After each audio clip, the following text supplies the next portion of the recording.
बंगाल में शुवेंदु अधिकारी सरकार ने बकरीद पर गाय की कुर्बानी न करने को कहा है। कोलकाता की सबसे बड़ी और प्रभावशाली मस्जिद के इमाम मौलाना मोहम्मद शफीक कासमी से जब शुवेंदु अधिकारी के नेतृत्व वाली पश्चिम बंगाल सरकार के निजी घरों में कुर्बानी की अनुमति न देने के फैसले के बारे में पूछा गया तो उन्होंने बेहद शांत और संयमित रवैया अपनाया।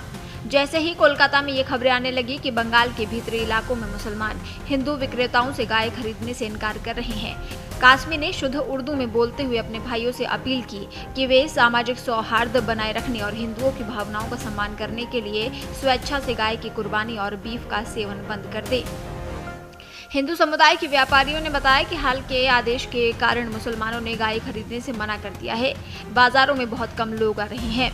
उनका कहना है कि अगर मुसलमान गौमांस खाना बंद कर देंगे तो हिंदू कारोबारियों को सबसे ज्यादा नुकसान होगा, मुसलमानों को नहीं। डेयरी कारोबार करने वाले हिंदू परिवार बकरीद पर गाय बेचते हैं। वे अपनी सारी कमाई एक गाय में लगा देते हैं। अगर नहीं बिकी तो भारी नुकसान होगा। मुस्लिम समुदाय द्वारा गाय खरीदना बंद किए जाने के बाद हिंदू पशु व्यापारियों ने आर्थिक संकट का दावा किया है। बंगाल के कई वीडियोज सोशल मीडिया पर जमकर वायरल हो रहे हैं। हिंदू व्यापारी गाय बेचने के लिए मार्केट में पहुंचते हैं तो मुस्लिम समाज के लोग गाय को खरीदने से साफ इनकार कर देते हैं। आपको बता दें, पश्चिम बंगाल में मुसलमानों की आबादी का लगभग 28% है। सभी ने इस अपील को फिर से दोहराया। हिंदुओं की कोई भी गुजारिशें या मिन्नतें अल्पसंख्यक समुदाय को उनके रुख से टस से मस नहीं कर सकी। इस बार वे ईद उल अजहा के अवसर पर गौहत्या पर लगाए गए प्रतिबंध के पूरी तरह पक्ष में थे। मुसलमानों ने एक कदम और आगे बढ़कर घाव पर नमक छिड़कने जैसा काम किया। नखोदा मस्जिद से लेकर अजमेर शरीफ तक धर्मगुरुओं ने मांग की कि गाय को राष्ट्रीय पशु का दर्जा दिया जाए, एक ऐसा प्रस्ताव जिस पर विचार करने से केंद्र सरकार निश्चित रूप से कतराएगी। मुस्लिम समुदाय की इस सामूहिक राजनीतिक चाल ने बंगाल बीजेपी को पूरी तरह से चौंका दिया। बीजेपी ने पूरे राज्य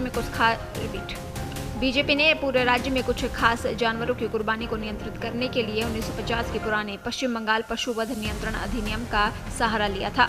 इसके लिए सार्वजनिक और निजी जगहों पर उन जानवरों के वध पर रोक लगाने की कोशिश की गई जो कुर्बानी के लिए उपयुक्त माने जाते हैं। ये कानून इससे भी आगे जाता है। इसमें कहा गया है कि किसी भी तय जानवर की कुर्बानी तब तक नहीं दी जा सकती जब तक कि उसके पास कोई सरकारी सर्टिफिकेट न हो जो ये प्रमाणित करता हो कि वो इस प्रक्रिया के लिए उपयुक्त है।